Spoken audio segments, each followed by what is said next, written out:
You're listening to The Chris Carlisle Show, hosted by me, Chris Carlisle.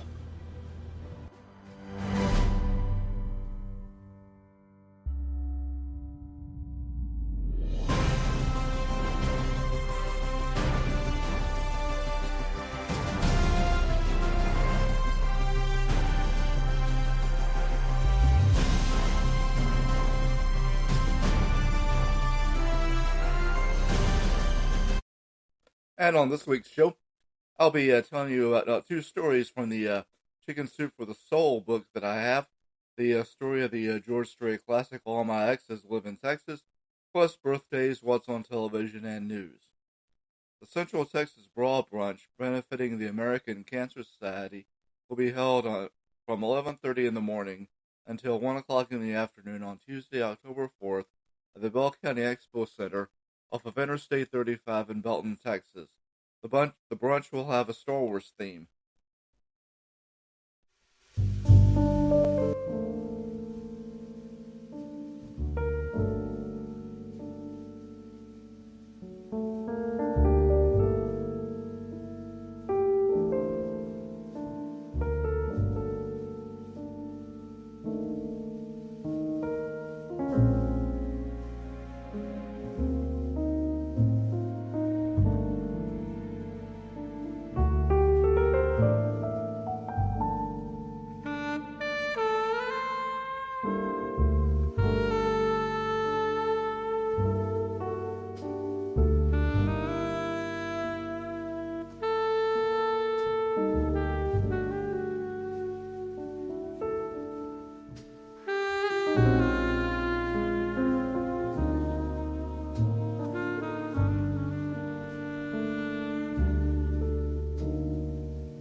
Okay, here's another, or actually two stories I got for you. From the book I have Read, Laugh, Repeat, 101 Laugh Out Loud Stories from the Chicken Soup for the Soul series, stories compiled by Amy Newmark. The first one is called Home Invasion, and it was submitted by Monica LaPlante. She writes that it was Christmas Eve, or Christmas Day technically. The glowing black backlight of her phone reminded her how late it was as it guided her into her house. She quietly closed the back door behind her and snuck up the stairs, wincing in every grain of the floorboards. Her parents knew she was going to be out with friends late, but she still didn't want to wake them. She made it up to her room and crawled into bed. She was exhausted and she fell asleep instantly. The next thing she heard were hoarse, terrified whispers from her sister across the hall. Her sister said, "Oh my God, oh my God." She wondered what was happening. She guessed it was around 4:30 a.m. She was still waking up, but could hear the terror in her voice. She repeated her words, the sister, that is, repeated her words over and over again, speeding up and getting louder. She had no idea what was going on. Oh my God, the sister kept saying. She was still, Monica, that is, was still groggy and confused. Was she dreaming? Sleepwalking? "Who are you?" she heard the sister ask or say. She woke up instantly. She knew then what happened. Her house had been infiltrated. The possibility of expensive items waiting under the tree must have been appealing to the burglars, and no one would expect a robbery on Christmas Day, the perfect crime. She didn't know how much time had passed since she woke up. Her sister was still sobbing, clinging onto the figure standing feet from her. She felt a rush of Monica felt a rush of aggressive bravery. Her sister was in danger. Maybe her parents were too. She had no idea the intruders had made it into her bedroom or not, but she was still alive, and she was the only one who could help her. The only, the only one who could save her family. How could she defend her? What weapons did they have? She had no idea, no plan at all. In her bed, she needed to go for two items quickly: her glasses and her light. She'd be blind without either. She only needed one swift move to get to both. Once the light was on, she would have only seconds before her attacker realized she was awake and coming. Seconds to find a weapon and charge into Erica's room. Seconds to survive. She flipped over in her bed and reached for the nightstand, but didn't make it to the light or to her glasses, the weapon, or to Erica. Instead, she froze in horror because in front of her stood a blurry and dark figure, feet from her bed. They were in her room too. Panic kept her frozen for seconds that seemed like hours. She could still hear her sister, but her room seemed so still, so quiet. It was just her and the man in my room. She didn't move, and neither did he. Was horrified. "Who are you?" the sister screeched.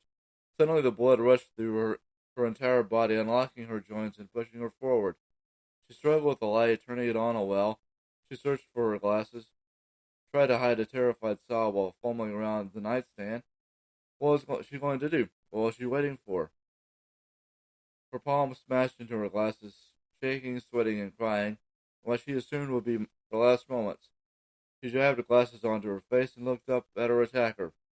Before her stood a cardboard figure of teen heartthrob Edward Cullen. The singer Justin Bieber was in Erica's room. They were Christmas presents from their parents. I thought the real Justin Bieber was scary. Okay, the next one is called Hungry Like a Wolf, and it was submitted by Tina Koenig. She writes that her husband Michael has the equivalent of a preschool education when it comes to food preparation. He knows the basics like how to spread Nutella on rye. His food pairings are imaginative and disparate. He shouldn't be in the kitchen in the same way a colorblind person should be in an art director of a fashion magazine. Michael does know his way around a refrigerator filled with leftovers, though. The key to his survival has always been his prowess at warming up said leftovers in the microwave. This brings me to the most sacred day of leftovers, Yom Kippur, the holiest day of the year for Jewish people. Many non-Jewish people know it as the annual Jewish observance of fasting. The fast begins at sundown, the night known as Kol Nidri, and continues to continues to sunset the next day. There was always an extravagant feast on Kol Nidre before sunset told everyone over for 24 hours of starvation. She loves all the Jewish holidays because her mother-in-law does the cooking. The agreement they have is that she sets the table and the mother-in-law provides the food. That has served them well through the years and was negotiated on a table napkin a year after an especially challenging cooking experience.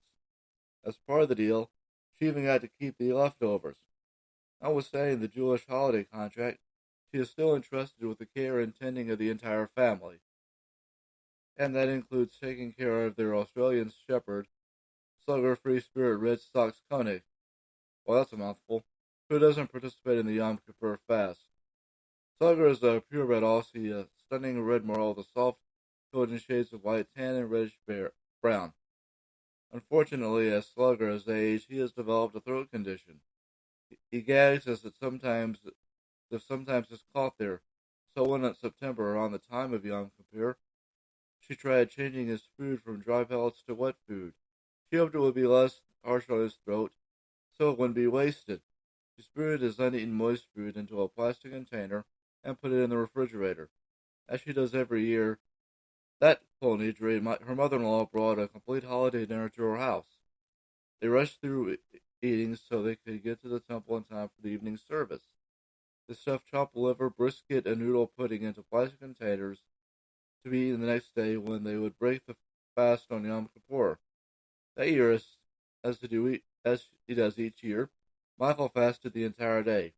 His ritual is to break the fast at exactly 5 in the evening, even if the sun is not set. He's fond of saying, "It's always sundown somewhere in the world." While Michael struggled through the last half hour of the fast, she took Slugger for a walk. When she got back home 20 minutes later, she saw Michael had pulled a container of leftovers out of the refrigerator. The top had been removed from the container and placed next to a box of crackers on the center island in the kitchen. Dry beige crumbles littered a blue disposable plate. A dirty knife rested on the black granite countertop. How nice, she thought. Michael had helped himself to more chopped liver. She asked him how he was doing. He didn't respond. He pointed to a mouthful of food. Michael had moved on from the appetizer portion of the evening to a warm plate of brisket and kugel, which are egg noodles baked in soft cheese and sugar. She was watching a movie with a TV tray in their family room. She picked up the plastic container and put it back into the refrigerator, but something didn't look right. She took a closer look at the contents. She showed it to Slugger, who raised his nose into the air. Sniff, sniff, and sniff. He licked his chops. She sniffed the contents too. She imagined what Slugger must be thinking. Why is Michael eating his food? Yeah, that's what Tina was wondering too. She said aloud. She wasn't sure what to do next. Should she tell Michael that he had just broken his holiday fast with dog food, or should she call the family members on her contact list and tell them the story? After a 24-hour fast, some entertainment is needed. She asked Slugger what he thought. Should she call the relatives or post the story on Facebook? Slugger cocked his head to the side, and she told him, "That's what I thought. You're such a bad dog." She looked at Michael happily, enjoying the rest of his dinner. She decided that if the dog food was good enough for Slugger, then it was good enough for her husband.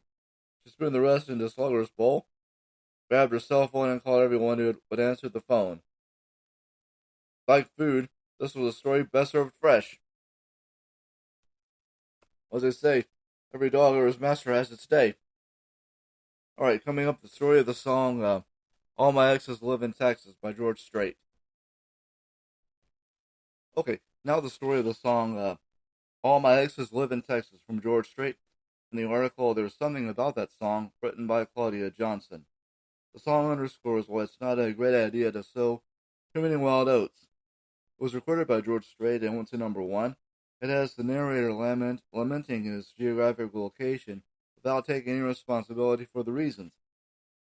All my exes live in Texas, and Texas is the place where I dearly love to be, he sings.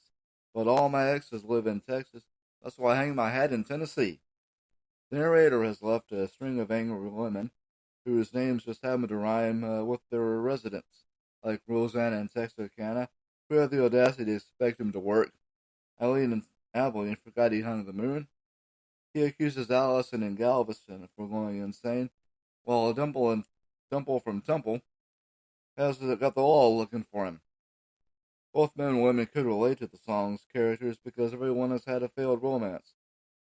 However, it's hard to sympathize with a storyteller, that is, since he seems to have created his own problems and showing no empathy for his former girlfriends. He feels sorry for himself.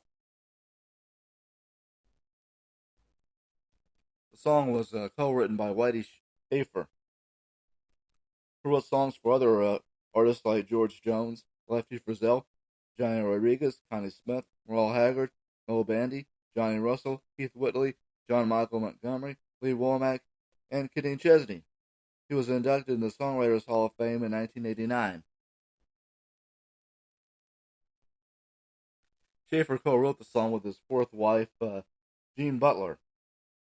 He said it was a fun song to write an interview with the Hanford Sentinel back in 1990. He died in January of 2019 at the age of 84.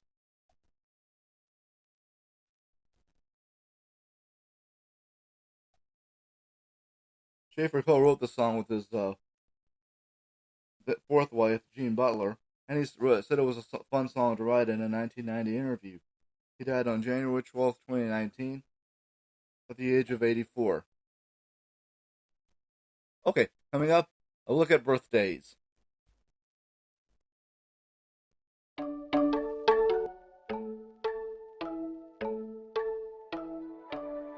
Happy birthday to you. Happy birthday to you. Happy birthday, happy birthday, happy birthday to you.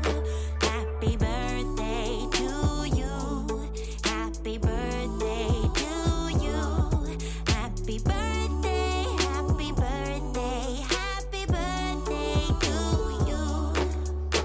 Happy birthday, happy birthday, happy birthday to you. Happy birthday to you. Happy birthday to you. Happy birthday, happy birthday, happy birthday to you. Happy birthday to you. Happy birthday to you. Happy birthday, happy birthday, happy birthday to you. Happy birthday to you. Happy birthday to you. Happy birthday, happy birthday, happy birthday to you. Happy birthday to you. Happy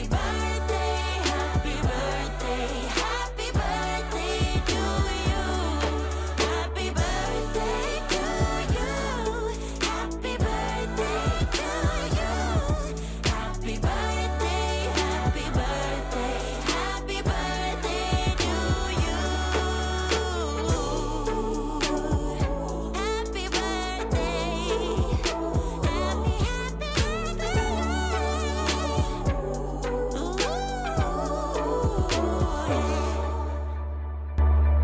Okay, on the birthday page for Wednesday, author and comedian Fannie Flagg, producer Jerry Bruckheimer, author Stephen King, and actor Bill Murray. On Thursday, actor Scott Baio, actress Catherine Oxenberg, and actor Tom Felton. Then on Friday, it's singer Julio Iglesias and actor Jason Alexander. Then on Saturday, it's actor Kevin Sorbo, Hercules, and actress Nia Vardalos from A Big Fat Greek Wedding. Coming up, what's on television? Okay, on television, on a Wednesday, it's season premieres of Big Sky Deadly Trails with Reba McEntire and Jensen Ackles. That's 9 Central, 10 Eastern on ABC. Then also on ABC before that, at 7:30 Central, 8:30, it's The Goldbergs. Then at 8:30 Central, 9:30 Eastern, it's Home Economics, also on ABC. Then it's The Masked Singer at 8/7 Central on Fox. The Amazing Race at 10, 9 Central on CBS. Then, let's see here. On,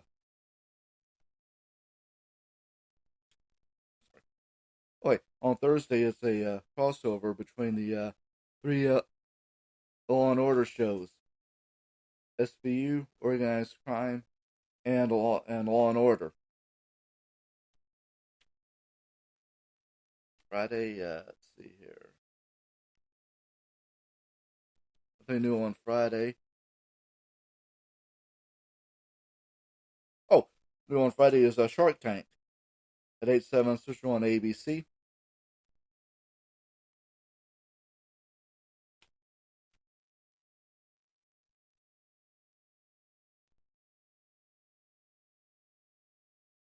Then on Sunday, it's the Rookie at 10/9 Central.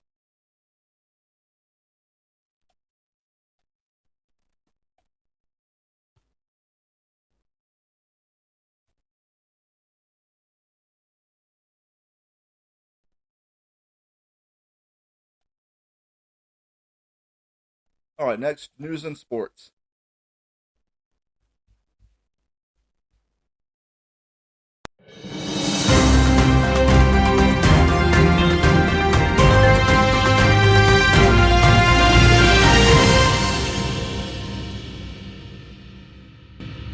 Okay, in the news, the UK and the world said farewell to Queen Elizabeth II on Monday, the state funeral which drew presidents and kings, princes and prime ministers, and crowds in the streets of London and at Windsor Castle to honor a monarch whose 70-year reign defined an age. In a country known for pomp and pageantry, the first state funeral since Winston Churchill was filled with spectacle before the service. Bells tolled 96 times a minute for each year in the Queen's life. Then 142 Royal Navy sailors used ropes to draw the gun carriage carrying her flag-draped casket to Westminster Abbey, where pallbearers carried it inside, and about 2,000 people, ranging from world leaders to healthcare workers, gathered to mourn. The trappings of state and monarchy abounded. The coffin was draped with the royal standard, and atop it was the imperial state crown, sparkling with almost 3,000 diamonds, and the sovereign's orb and scepter. She was buried at a vault at Windsor Castle, with her son King Charles III, her grandson William the Prince of Wales, and other members of the royal family, as well as the world leaders, like I said earlier, including U.S. President Joe Biden. In Temple on Sunday, they had the train show with the Expo Center.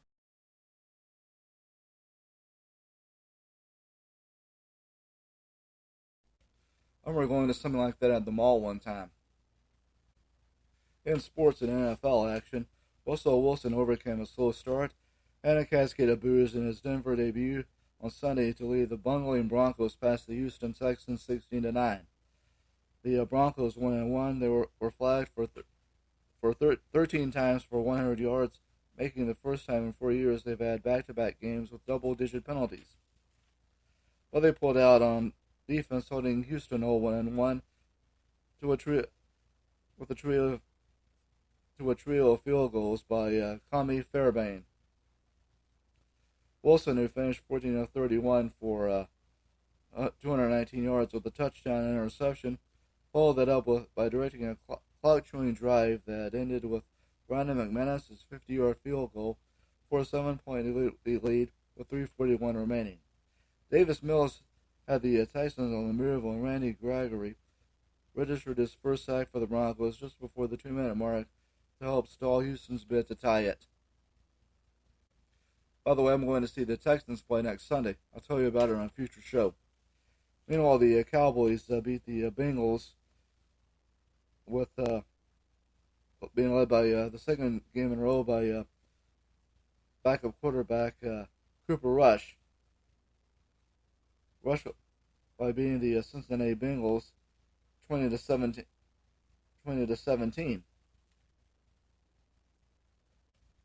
In other NFL action on Sunday, it was the Jets beating the Browns 31-30. The Buccaneers and Tom Brady beat the Saints 20-10. The Giants beat the Panthers 19-16. The Dolphins beat the Ravens 42 to 42-36. The Patriots beat the Steelers 17-14.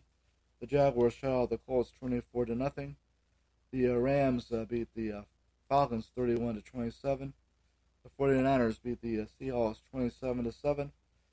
The Cardinals beat the Raiders 29-23 in overtime. And I don't have the scores for the Sunday night or Monday night games. In Texas college football from Saturday, it was Baylor beating Texas State 42-7. Number 22 ranked Texas beat UT San Antonio 41-20. 23rd ranked Texas A&M beat 17th ranked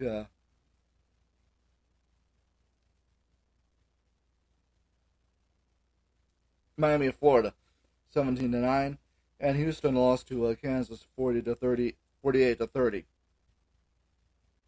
In Division III action, Marion Baylor beat Southwestern 68-14. High school football from Friday, Cameron lost to Belleville 49-14. Belton lost to San Angelo Central 35-12. Temple lost to Arlington Martin 53-16. Lake Belton beat Shoemaker 34-33. Academy beat Salado 37-15. Rogers lost to Palmer 36-23. Itasca beat Bartlett 47-16. Granger beat Gulfweight 42-26. Rockdale lost to Jim Ned 22-21. Central Texas Christian beat Brazos Christian 13-6. And Holy Trinity beat Bynum, that is, 13. They lost to Bynum, 58-13. And the Roosevelt FFA took part in the Falls County Youth Fair. In the Major League Baseball pennant races, the Astros clinched their 5th division title over the past 6 years by shutting out the Tampa Bay Rays 4-0 on Monday. Coming up, a wrap-up. Okay, before we go, a little something here. Here's an OMG fact. It says, in 1919, an exploding storage tank flooded the streets of Boston with a wave of molasses 15 feet high. Here is today's Bible verse from Psalm 16:8. It says, I have set the Lord always before me, because he is at my right hand, and I shall not be moved. What do we learn? That's a mouthful. Well, we learned that a home got invaded by 2 cardboard cutouts, and a guy was so hungry he mistook dog food for his food. Anyway, that's going to do it for this week's show. Until then, have a good day. Don't forget to leave a like and a rating and a follow.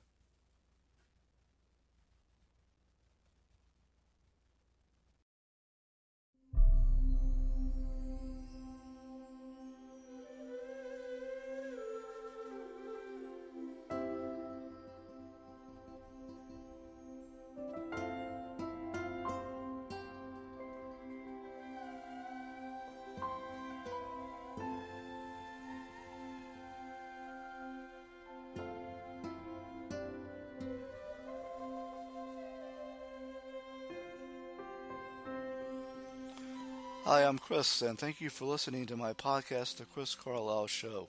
The Chris Carlisle Show is available on Spreaker.